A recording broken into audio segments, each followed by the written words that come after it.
உங்கள் favourite TV ஷோக்களை இனி miss பண்ண தேவையில்லை. ZEE5 இல் முற்றிலும் இலவசமாக காணுங்கள், இங்கேயும் எப்பொழுதும். உண்மைதான் சொல்றாங்க. நீ என்ன சாதாரண காரியமா பண்ணிருக்க? ஸ்வீட் இண்டஸ்ட்ரியிலேயே இப்ப வரைக்கும் யாரும் செய்யாத ஒரு காரியத்தை பண்ணிருக்க. நானா? நான் என்னையா பண்ண? யார் யாரெல்லாம் பல்க் ஆர்டர் குடுக்கறாங்களோ அவங்களுக்கு 50% டிஸ்கவுண்ட் குடுக்கறேன்னு சொன்னது மட்டும் இல்லாம அவங்க பேர்ல அனாதை ஆசிரமத்துக்கு ஸ்வீட் அனுப்பி வைப்போம். அந்த மொத்த புண்ணியமும் ஆர்டர் குடுக்கறவங்களுக்கே போய் சேரணும்னு அன்னைக்கு ஜான்சி மேடம் சொன்னாங்கல்ல. இது வரைக்கும் ஸ்வீட் இண்டஸ்ட்ரியிலேயே யாரும் இப்படி ஒரு ஐடியாவை இம்ப்ளிமெண்ட் பண்ணதே இல்லைன்னு இந்த ஊர் முழுக்க அஞ்சலி ஸ்வீட்ஸ் பத்தி தான் பெருமையா பேசிட்டு இருக்காங்க. ரொம்ப நாளைக்கு அப்புறம் இப்பதான் என்னோட மனசு நிம்மதியா இருக்கு. அதுவும் ராணியால. தாத்தா, உண்மைய சொல்லணும்னா இந்த எல்லா பெருமையும் தாடிகாரனுக்கு தான் போய் சேரணும்.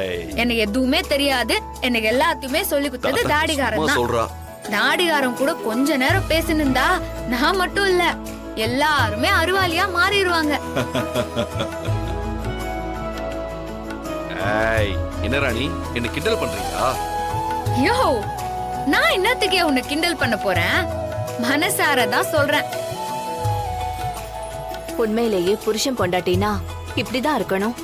புருஷன் பொண்டாட்டிய பத்தி பெருமையா பேசுறதும் பொண்டாட்டி புருஷனை பத்தி உயர்வா நினைக்கிறதும் இருந்தாலே அதை விட சந்தோஷமான வாழ்க்கை இந்த உலகத்துல வேற எதுவுமே இல்லமா. நம்ம கிருஷ்ணவேணி ஒரு வாசகம் சொன்னாலும் திருவாசகம் போல பளிச்சுன்னு சொல்லிட்டா. என்ன பொம்மி ஒருத்தி மட்டும் இல்லாத குறைதா?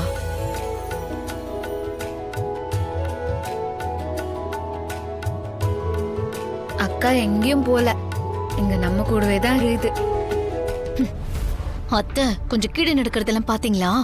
எல்லாரும் அந்த ராணிய தலையில தூக்கி வச்சு கொண்டாடிட்டு இருக்காங்க. நீ தப்பா சொல்ற தமன்னா. இவங்க மட்டும் கொண்டாடல, ஊர்ல இருக்கிற எல்லாருமே இப்ப ராணி புராணம் தான் பாடுறாங்க. போனை எடுத்து யதார்த்தமா பார்த்தா அஞ்சலி ஸ்வீட்ஸ் வாங்க, ஸ்வீட்ஸோட சேர்த்து புண்ணியத்தையும் வாங்கிட்டு போங்கன்னு ஒரே ஆடா போயிட்டு இருக்கு. நானே அதை பார்த்து லைக் போட்டேன்னா பாரு. உங்களுக்கு மண்டையில கொஞ்சம் கூட மசாலா இருக்காதா?